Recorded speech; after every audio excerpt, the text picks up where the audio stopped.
we're excited to be here in Detroit, or Auburn Hills, and looking forward to the game tomorrow night against Akron. As most of you know, we certainly have some history with Akron, and Keith and I have a lot of history.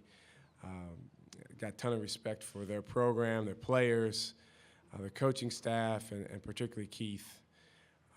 He's come a long way from when certain people thought he was a one-star coach, and now he's a five-star coach. But I'm just really happy for him and his program and the progress that they've made and the position they've put themselves in. But now we play them, and we cannot both advance. It's impossible. So certainly at VCU, we're going to do everything we can to put ourselves in a position to advance. Marla Ridenour from the Akron Beacon Journal.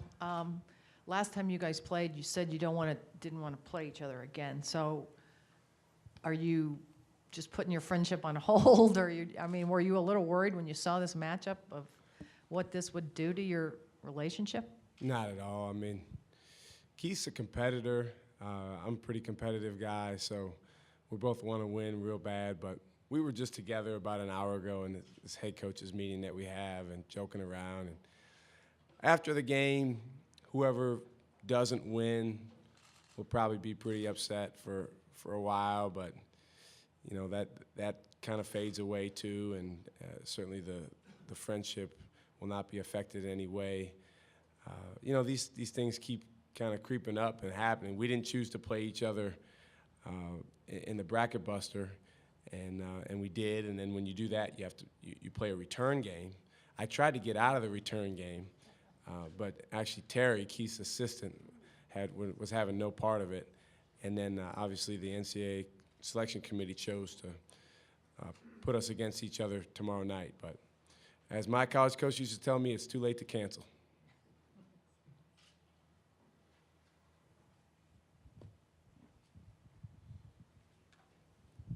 Did you see the picture that Keith's wife tweeted of him wearing the VCU shirt? She sent that to me actually a week or two ago. So I had the picture, and my wife wanted to put a picture of me wearing a Fear the Roo shirt, which we have that shirt from when I was there, and I said no way, I'm not wearing that.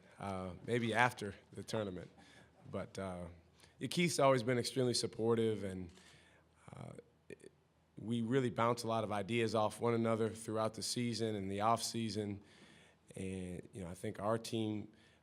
You can see certain things from his philosophy in our team, and maybe you can see some things, you know, that he and I have discussed in how their team plays. But tomorrow night it'll be decided by the players, and that's how it should be. Coach Steve Cronin from the San Francisco Chronicle. Sorry to get a little bit off topic. We're covering St. Mary's, and St. Mary's is trying to do what you guys did 2 years ago. If you were going to give Randy Bennett some advice on how to win 5 games to get to the Final Four, what advice would that be? Well, I thought they did a great job last night. They're off to a really good start. They played better last night than we did in our first game in Dayton 2 years ago. You know, the biggest thing that we emphasized with our team was just to play aggressive, confident, and loose basketball in that year. If you remember, we were one of the last teams picked in the NCAA tournament. A lot of people didn't think that we belonged, so we tried to use that as motivation. I don't think Coach Bennett's team has been as maligned as we were, so I don't know if that's as big of a deal in terms of motivation, but they have a terrific basketball team, and I think they can beat anyone. So they just have to go out and play their best and play with great confidence. Really, at this point, they have an advantage because they have something that very few teams in this tournament have at this point, which is a win under their belt. And I think that could go a long way for them. I'm using Keith's English here, so bear with me. He said a lot of the pundits are misanalyzing the game. You share She's that? talking about you, Elton. Well, he might be. But I think he was talking about the tenor of the national media and how they're looking at and viewed the game. Do you share that opinion? Well, I think if what he's referring to is that people are talking about he and I, then I think I agree. It's about the players. But to be honest with you, I don't have style of play. Sorry, Alden, I don't have a great feel for what the national media is saying about this game because I don't follow that stuff right now. I'm pretty focused on what we're doing. In terms of style of play, Akron's pressed a pretty good amount this year. So they can press as well. You know how we play. We try to get up and down. We try to wreak havoc, which is the term that we use. But I think it comes down to both teams executing on the defensive and offensive ends of the floor. Style of play-wise, we'd like for it to be fast. You'd have to ask Keith how he wants it to be. Steve French with Akron Radio. They're obviously taller than you, generally speaking. Is that a big deal, or have you basically almost everybody, or a lot of teams have been taller than you that you played this year? Yeah. Yes, most teams we've played have been taller than us. Is it a big deal? We'll see. I mean, it's an advantage that Akron has. I mean, Steve, we'd love to have a bunch of 7-footers across the front line that can run and trap and jump and play the way we want to play.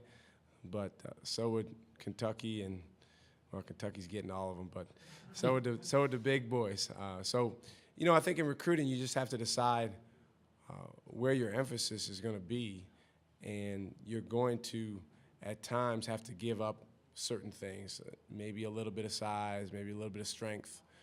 A friend of mine always says recruit them long and lean.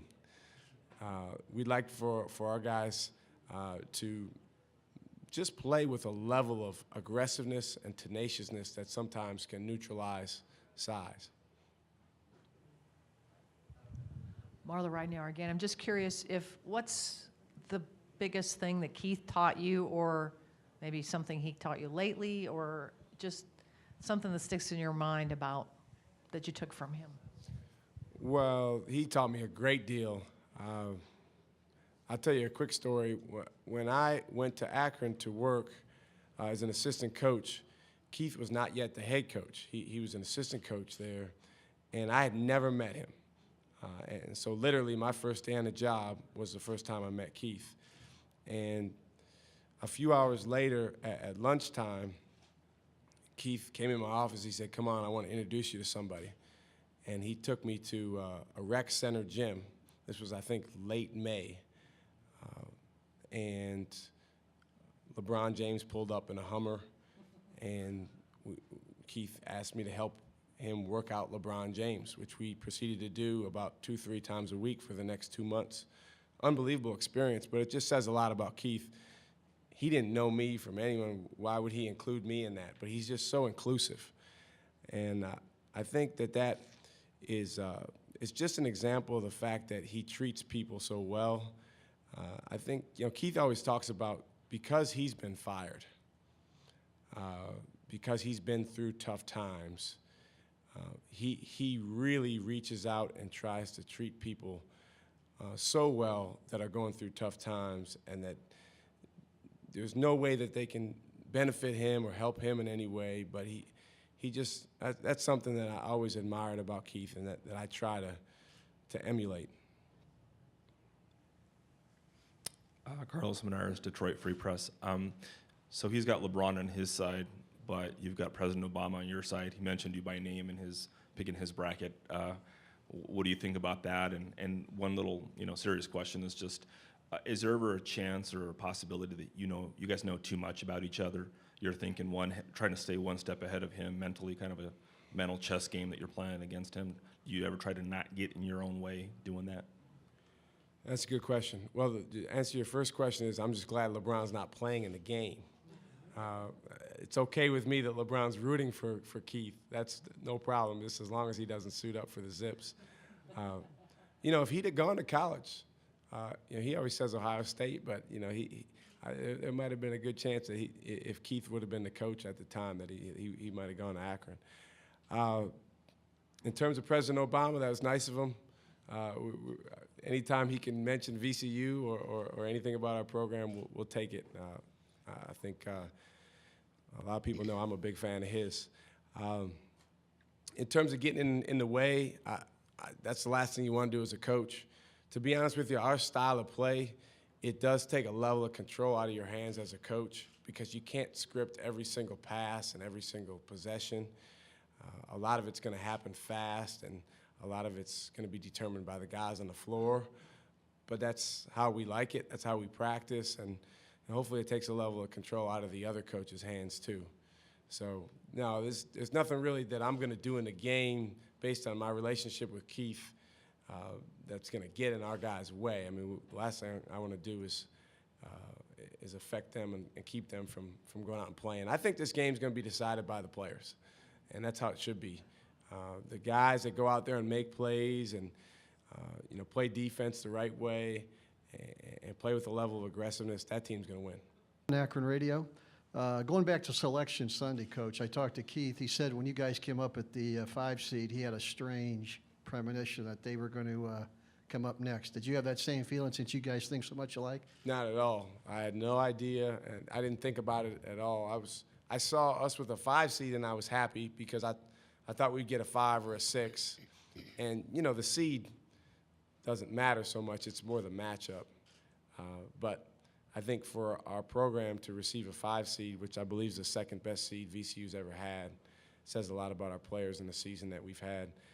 But I wasn't expecting Akron. When Akron came up, I was sitting right next to my wife, and it was just kind of a strange feeling. But that feeling came and went, and then we started our preparation.